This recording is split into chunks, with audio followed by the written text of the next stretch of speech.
Buddy Rich once said, "I try to let everybody know that you're either my friend or you're my enemy. That way you don't have to tolerate an enemy as a friend. They know and you know." The genial persona he projected while in front of the camera wasn't the true Buddy Rich. When describing Rich, unpredictable is probably a fair description.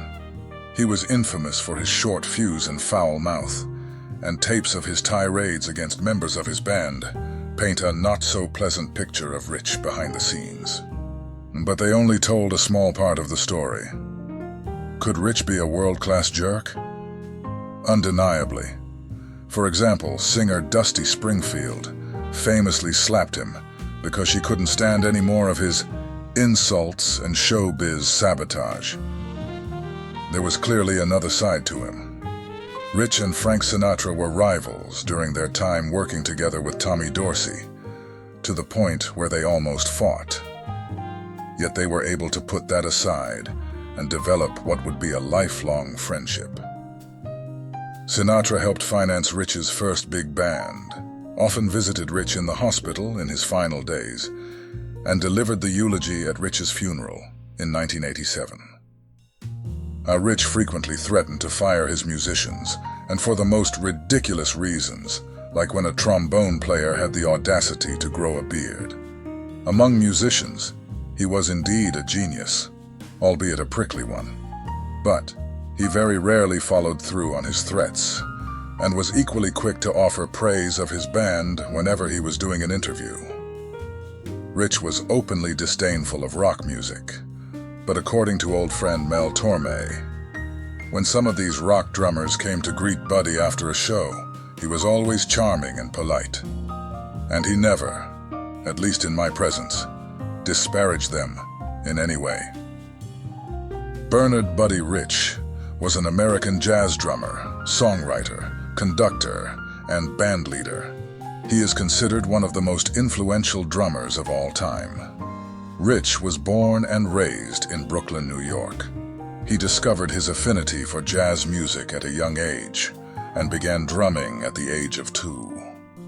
Rich was born in Sheepshead Bay, Brooklyn, New York, September 30th, 1917, to Jewish parents Bess Skolnick and Robert Rich, both American vaudevillians. Before he turned 2, he was part of his parents' act in vaudeville. Rich had other talents beyond drumming and incorporated tap dancing, singing, and comedy routines into his act. He was reportedly the second highest paid child entertainer at the peak of his early popularity. His jazz career began in 1937 with Joe Marsala. He became a member of big bands led by Bunny Berrigan and Artie Shaw. Rich considered himself a featured performer and disliked band leaders. He claimed that the musicians hardly look at the band leader, and that the drummer is the real quarterback of the band. For Shaw's part, he felt that Rich didn't follow direction, and finally asked the drummer, "Who are you playing for?"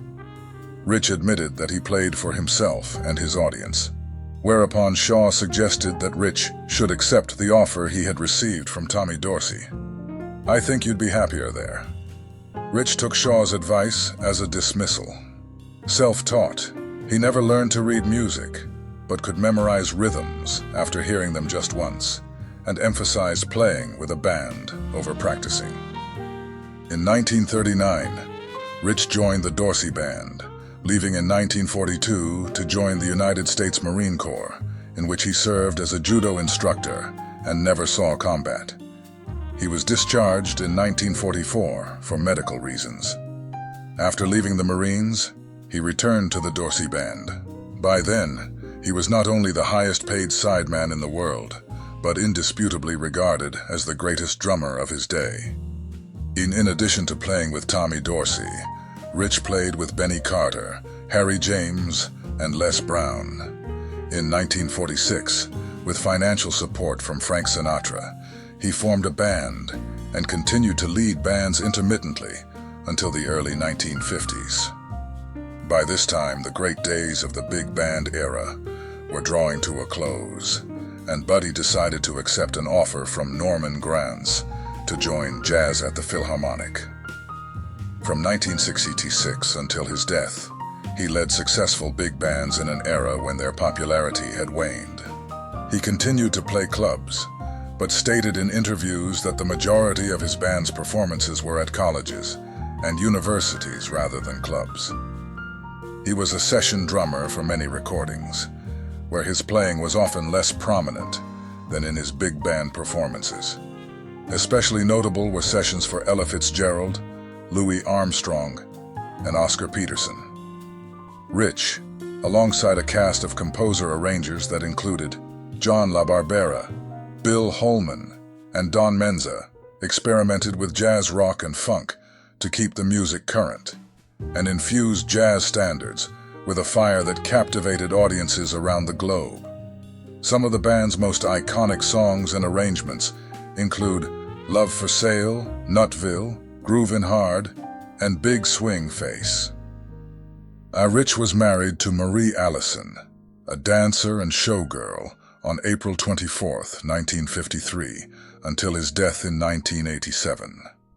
They had a daughter in 1954, Kathy, who later became a vocalist and carried on her father's band. Rich's fame grew nationally throughout the 50s, driven partially by such collaborative albums as Krupa and Rich, and the Lionel Hampton, Art Tatum, Buddy Rich Trio, but also by the new medium of television.